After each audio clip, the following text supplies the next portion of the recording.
제51편 다윗의 시. 인도자를 따라 부르는 노래. 다윗이 밧세바와 동침한 후 선지자 나단이 그에게 왔을 때,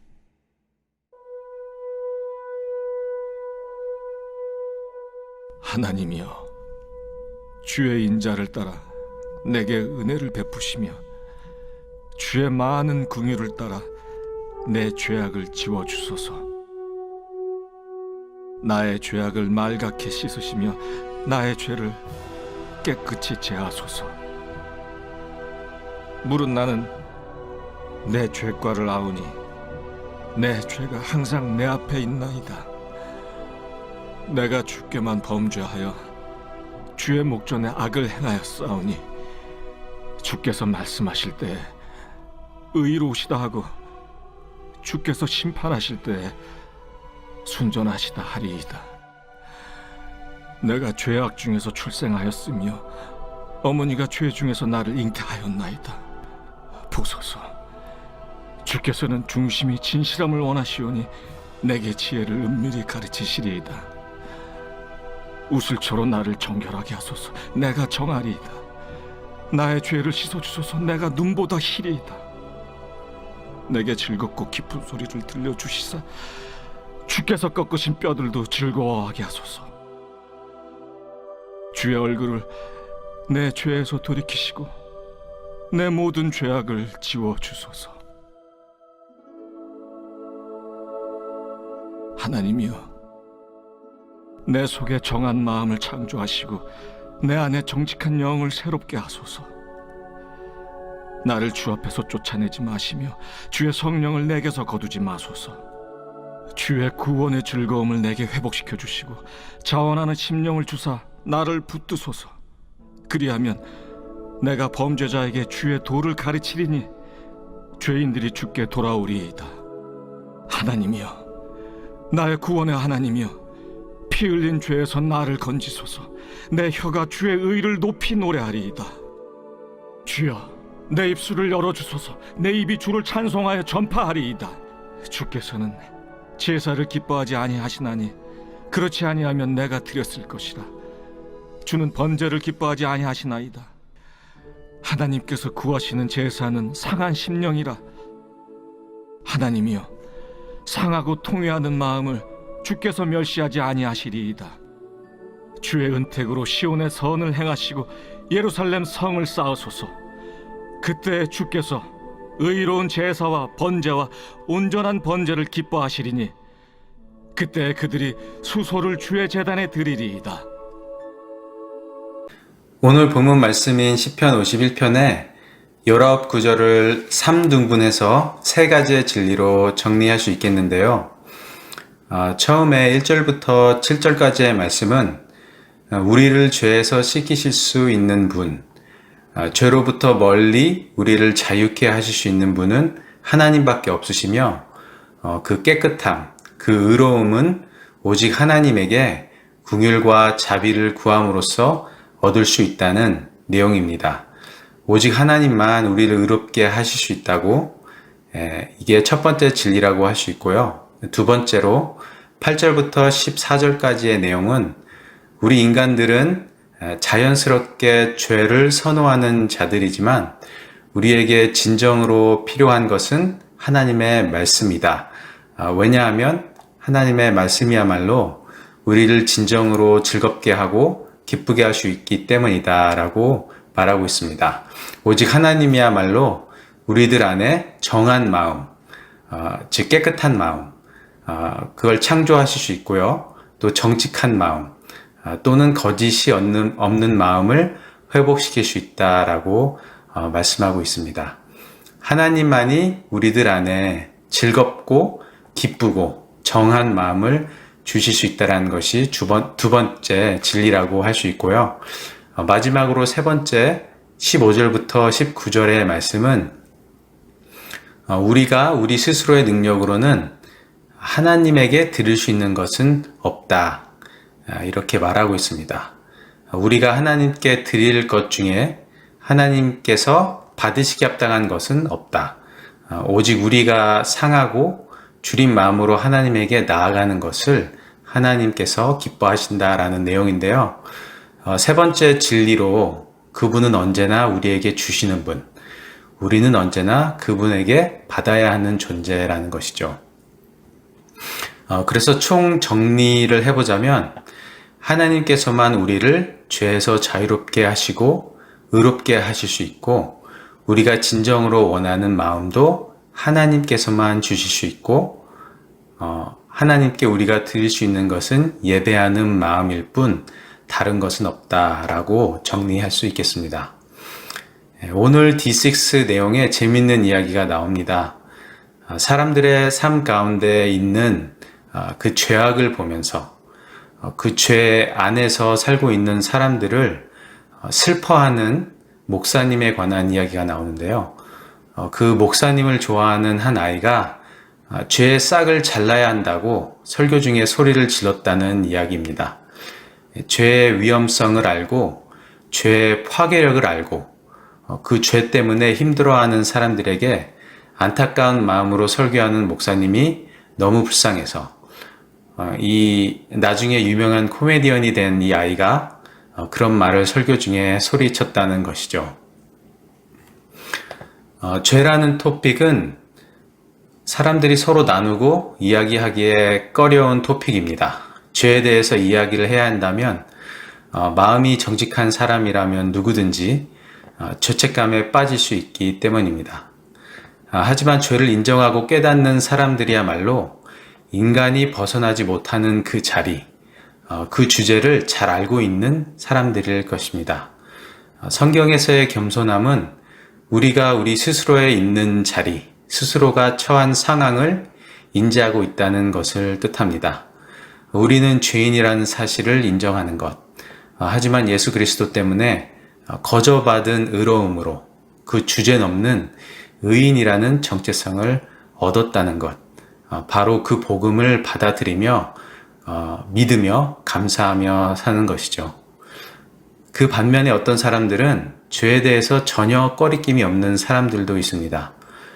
자기가 그렇게 완벽하진 않지만 그래도 그렇게 큰 죄인은 아니라서 다른 사람들을 보니까 그들에 비해서 좀 괜찮은 것 같은 그렇게 생각하며 살 수도 있죠.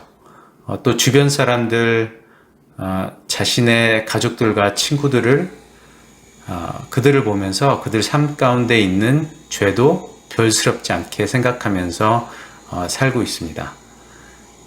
죄의 영향력과 위험성을 무시하며 살면서 또 죄에 대해서 성경이 말씀하고 있는 부분들을 무시하면서 살 수도 있습니다. 전에 이런 예를 들었는데요. 죄는 암과 같은 존재이다. 그래서 우리들이 만약 죄를 무시하고 살고 있다면 죄에 대해서 무반응하거나 무책임한 모습이 있다면 과연 우리가 우리 스스로를 사랑하는가? 우리가 다른 사람들을 사랑하고 있는 마음이 있는가를 돌이켜 볼 수 있어야 하는데요. 만약에 우리가 사랑하는 사람이 암에 걸렸다면 그 암덩이를 미워하고 싫어하는 것은 당연한 것이기 때문입니다. 어떻게 생각하십니까? 죄가 삶 가운데 있다면 그 죄의 해로움을 잘 인지하고 그 죄의 문제를 해결하려고 상하고 줄인 마음으로 하나님께 나아가야 하지 않겠습니까? 그렇게 한다면 오늘 말씀처럼 하나님께서 그 마음을 기쁘게 받으시고 죄의 문제를 해결해 주실 것을 믿습니다.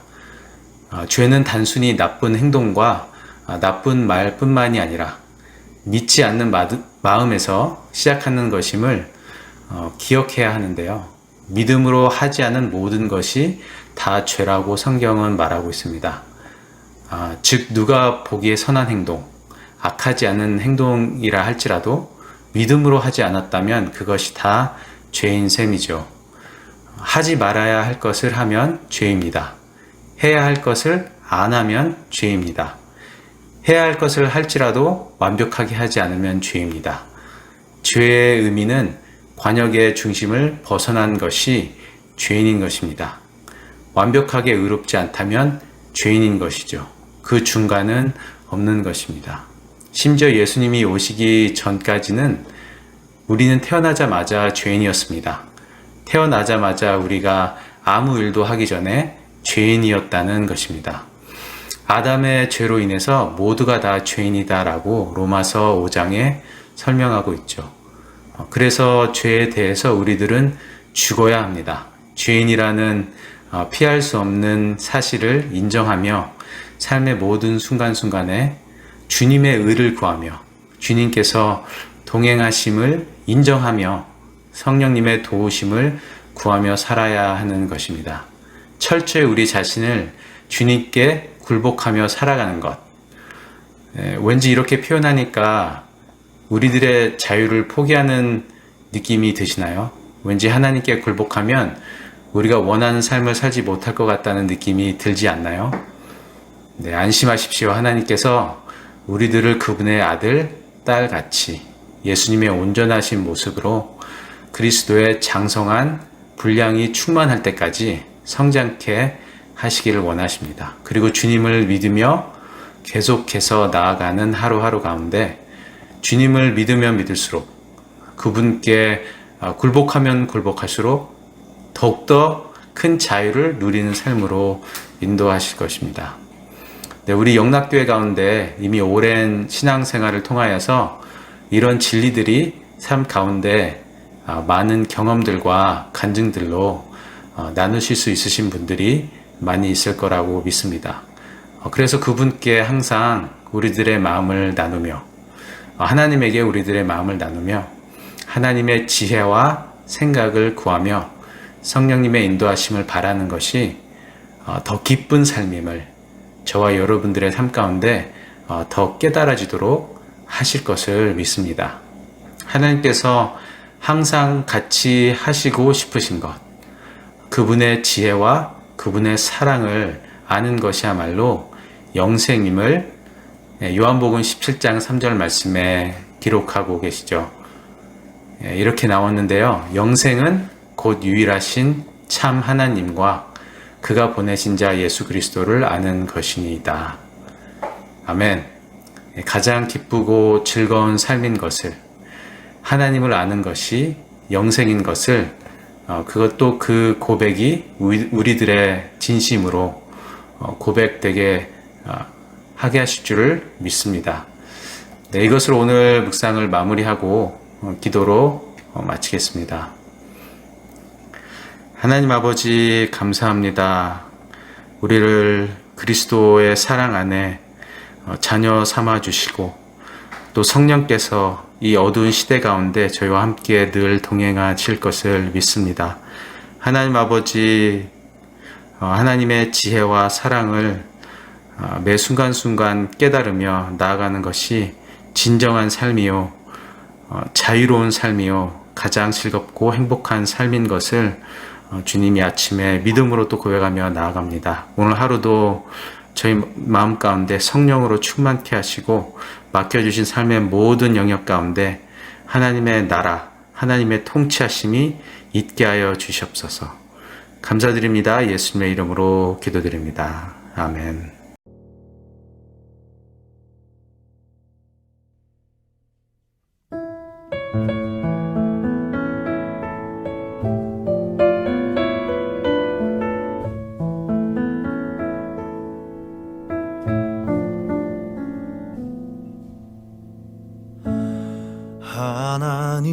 하나님이시여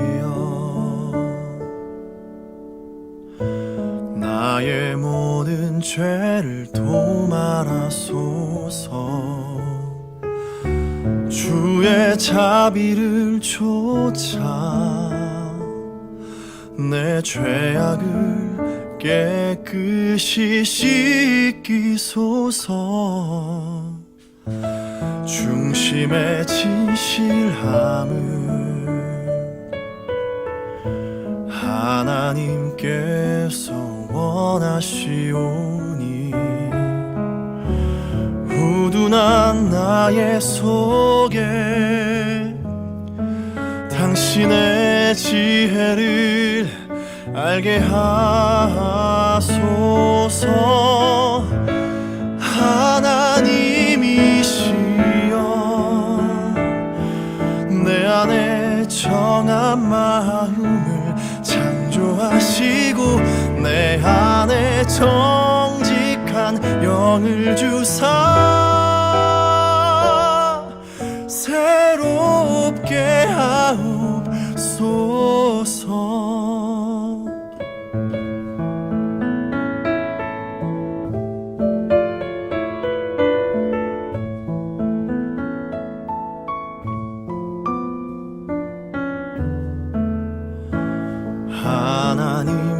하나님이시여 나의 모든 죄를 도말하소서. 주의 자비를 좇아 내 죄악을 깨끗이 씻기소서.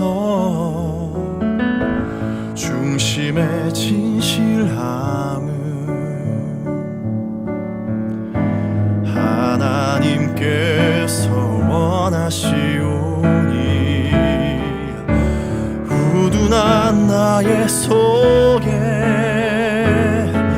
당신의 지혜를 알게 하소서. 하나님이시여 나를 우슬초로 정결케 하시고 주님의 구원의 즐거움을 내게 회복시키소서.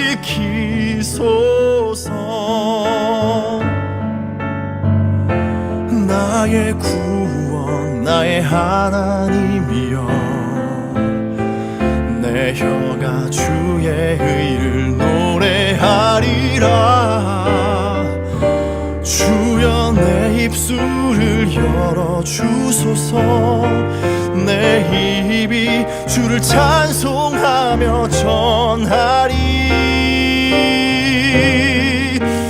나의